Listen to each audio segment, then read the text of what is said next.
rather than write these out, actually, let's just move ahead because this actually is in the next mechanism, and this is, remember I was talking about we can use acetals as protective groups? Oh, right. Uh-huh.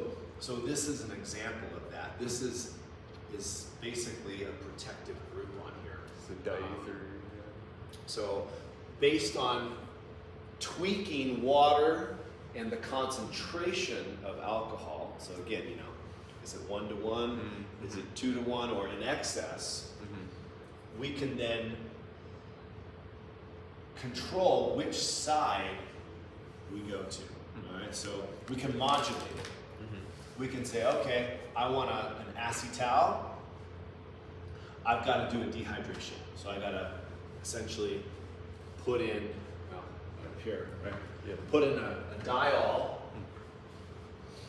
and dehydrate, and that will give me this acetal. Okay. Now I can store it because this is not going to oxidize. This isn't going to react with air like a ketone will. Okay. So you've got your product, whatever it is.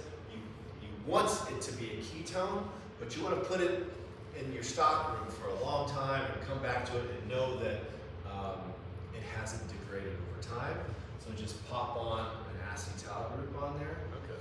And when you're ready, you come back, you hydrate it, and you convert it back into a ketone. Interesting. Okay. So it's a really useful process, right? Ethers are non-reactive, right? So these acetals are protective groups, preventing oxidation or reduction of carbonyl compounds. Okay. Now, not only does that give things a shelf life, but then it can also protect certain parts of a molecule when we are oxidizing other parts, but we don't want to oxidize that region, I see. right? So we can cap it with an acetal, then put an oxidizing agent, you know, if there's some, you know, the R, if there's something else that we want to reduce. Okay. And then hydrate it, pop that off, and then now we have our product. Okay.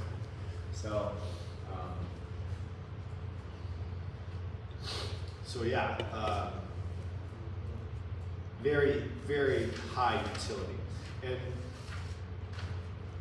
so here's that mechanism, right? Rather than just go through that, well, this isn't the mechanism, but this is the reaction here. We could take a ketone and an ester there, right? And if we tack on that acetal, we can reduce the ester, right?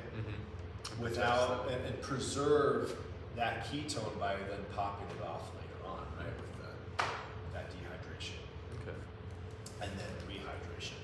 Because this lithium aluminum hydride, you might remember that. I'm sure you probably covered that last quarter, right? That's an oxidizer, that's a reducer. Yeah.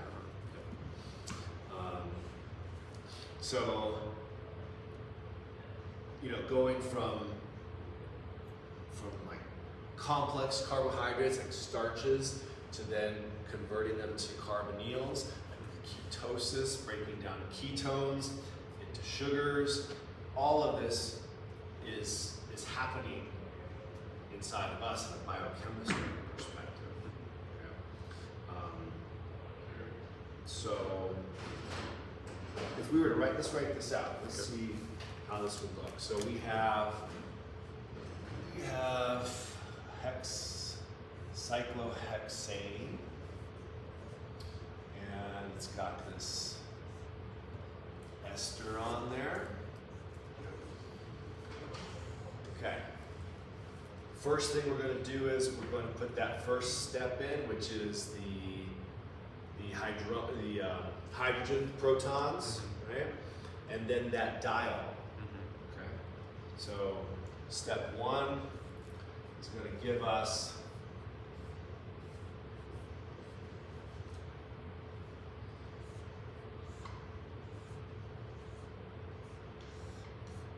this.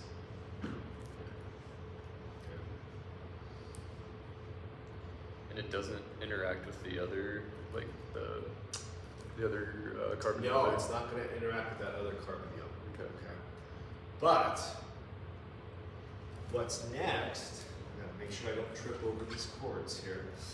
We do step 2. Mm-hmm. Right? And step 2 is the reducer. Mm-hmm. Okay? So that's going to give us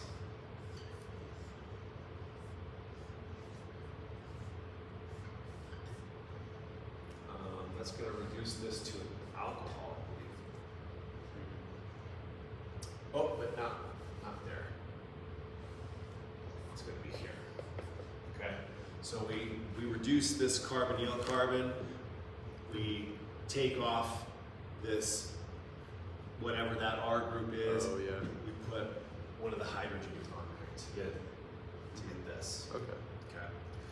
Now, if we wanted to, right, we could do step 3, which is to remove that protective acetal, right, using hydronium. Mm-hmm. And so we end up with our ketone again, and the alcohol in there. Yeah. Just undoes the first step then. So that's how we got from there to there. Okay. And without the protection group, the lithium hydrate thing would just reduce both of those. Okay. Turn them Yep. both into alcohols. Yep, exactly. And so you'd have a secondary alcohol and a primary alcohol. Okay. Yeah.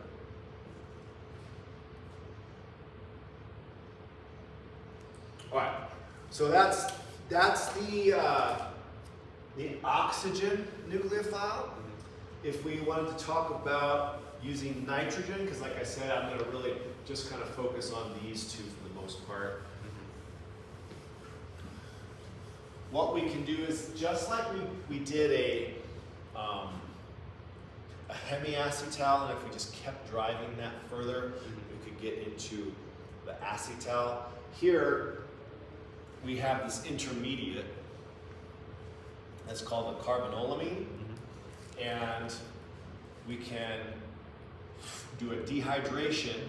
So this alcohol group comes off, this hydrogen comes off, right, forming water, and then we convert it to an amine.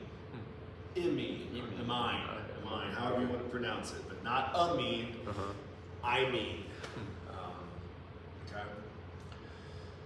And this also is a way to protect it. So this imine is not going to be very reactive. It also has a really tight melting point. Okay. So it's a nice way to ascertain if we got the product we wanted. Mm-hmm. Because if you get a range, you Oh, know, yeah. that's not great. But if you get that tight melting point, Mm-hmm. then you know that you've succeeded. You've proved that your synthesis worked, and then you can convert it back. Cool. Okay, so just like the acetals we can put on and then take them off, we can do this, make this imine, verify that we've created what we wanted, and then pop that imine off and convert it back to the aldehyde. Okay. So it's a way to protect like a nitrogen group then. Yep. And so here's that mechanism. What are we doing here? So we have our ketone. In this case, we have our amine group, and it's going to be attached to, obviously it's an amine, so it's got an R group, 2 H's. We have it become this nucleophile. Okay, so it comes in here, and we've grabbed that double bond, going up here into the lone pair, and so this oxygen is no longer happy. We have an acid in there for a proton transfer to then turn that into an alcohol. And so if you look here, right, we have Still, this group hasn't changed, but now we have essentially a base, right?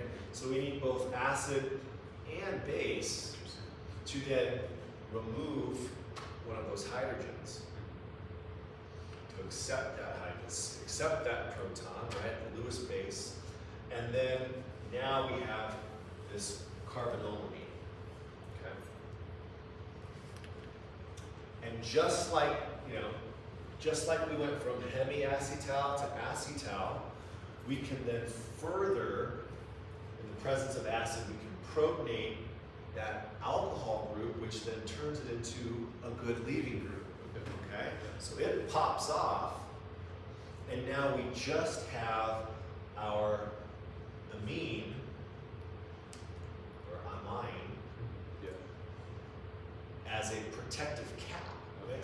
So all we did was we took off that oxygen, and we put on that amine group, okay?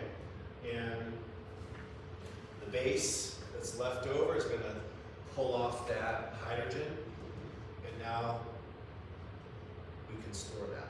Okay. So we're really just switching hats. Okay. Because it's more reactive with an oxygen than with the amine. Yeah, this can become oxidized. Yeah. And so that's again why acetone breaks down over time. The oxygen is reactive. This is not. Okay. But we can reverse it too, right? So we can go back to this once we've verified that this is our product, or that it's in the shelf and we're ready to use it. Let's convert it, and then we know we've got good reagent. Okay. Now, I mentioned that there needs to be acid and base for this, right? So there actually is a sweet spot where you don't want it to be too acidic, you don't want it to be too basic. Yeah. This happens biologically as well, because think about, well, next half of the quarter we'll talk about amines. Amines are very important biologically because they are a big component of amino acids. Which Okay? makes sense. So our pH in our body is 7.4, and it's pretty darn tight. Like, people will say, oh, you need to alkalize your body. You can't really do that, right? If you try, your body will adjust. Like buffers it somehow. It's buffered. Yeah. Your blood is buffered, right? And so that whole idea is a little bit lost on me. But if it's too acidic, the acid's going to dissociate from the hydrogen, and that hydrogen is going to protonate. Where is it? It's going to protonate here, right? Okay. So we can never do that proton transfer to get to the imine. Okay. If it's too basic, we can't do the proton transfer here. Yeah. Okay. So you have to dial in that pH so that you can get that, so you can do the proton transfer to make it a leaving group, right? So we can kick this off, Yeah. but not so much that the other way that we end up just protonating it again. So it's just slightly acidic or slightly basic. Yeah. Okay. Here, I mean, the rate of amine formation, I guess, would be somewhat acidic here. Okay, so we're talking 4.5. That's fairly acidic. So enough acid to protonate to get that leaving group, right? But if this was further driven over here, Yeah. it wouldn't work. Yeah. Or if it was further over here, it wouldn't work. Okay. Okay. And then we're almost done. I was able to squeeze it in. So enamine formation. Oh, I did I? Yeah, I think it's too far. What we're essentially going to do is put on not an amine that has one R group and two hydrogens. We're going to put on a nitrogen group that has two R groups, two carbons on there. Okay, and so what that's going to end up doing is, let's see here. We've got lone pair here on this nitrogen. Those are going to come up here. It's going to be a nucleophile, nucleophilic attack. And then it's going to essentially give us an alcohol. And then this N, that.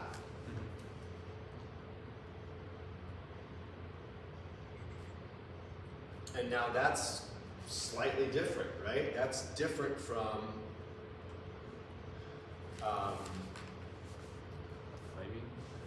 the imine, right? Because we didn't replace this cap, if you will, Yeah, right. with the imine group. We turned it into an alcohol, so it was kind of like stopping at the carbanolamine. Okay, so we go back to that mechanism previously. At the carbanolamine step, we still have the alcohol group, so that's carbanolamine. Yeah. Okay. Okay. Yeah. Okay? I see. So, depending on what we use here, right, an N with two H's versus an N with two R groups, we get enamine instead. Enamine is alkene and then amine group. Okay. Right. Yeah, that makes sense now. And so here's the mechanism. We'll go over this mechanism and we'll probably wrap it up. So again, no subtle difference here, but we have only one hydrogen. Okay, it's going to come in and do the nucleophilic attack. We're going to kick that bond up here. Same thing here. We have the acid proton transfer, and that gives us this alcohol. Yep. Right? But instead of further protonating this into a good leaving group, water, the acid's going to deprotonate that nitrogen. And so now we have a carbanolamine, but it's not, it doesn't have a hydrogen on there, it has two R groups instead. Okay?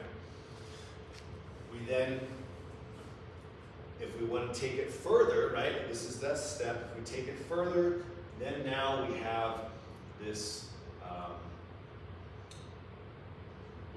hydrogen come on to form the good leaving group. Okay. Dehydration, and then we end up with this intermediate. So what happens is these lone pair go up here and we form a pi bond. Okay, and then now we have that acid, right, that came from here. The base that came from here. Oh, right. That base is going to needs to deprotonate something. It can't deprotonate this because there's nothing to deprotonate, so it ends up deprotonating the hydrogen. Okay, and then we end up with an amine because that double bond, that pi bond, this is charged here temporarily, but once that hydrogen leaves, it can move here. Okay, and so that's how we end up with this. Okay. I mean, it can move there too. For some reason, they're just not showing the hydrogen there. They can go to either side. But so an enamine is a lot like an imine, only we formed an alkene. And the only difference is really just that you're starting with this one less hydrogen, one extra carbon. Wow. Okay. Yeah. Sort of a secondary nitrogen. Yeah. Okay. All right. So lots of mechanisms there. Yeah. Let's plan to not go through all of this stuff because we are not going to be able to do that in 7 minutes, do it justice. So what I can do is I can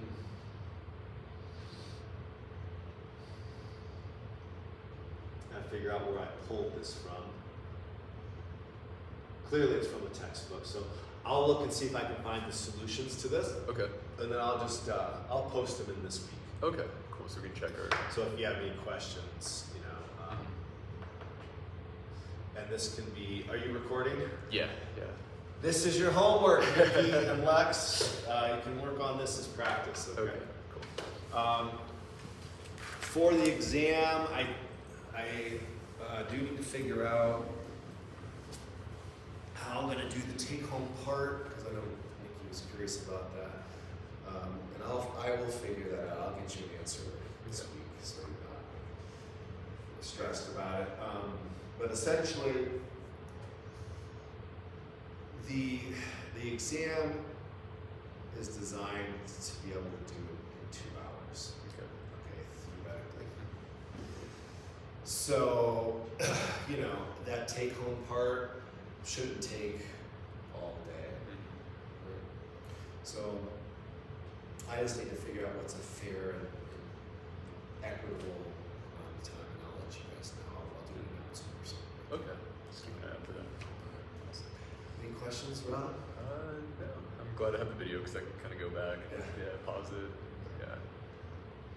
But yeah, definitely while you're walking through it all, it's making sense. Awesome. All right. Well,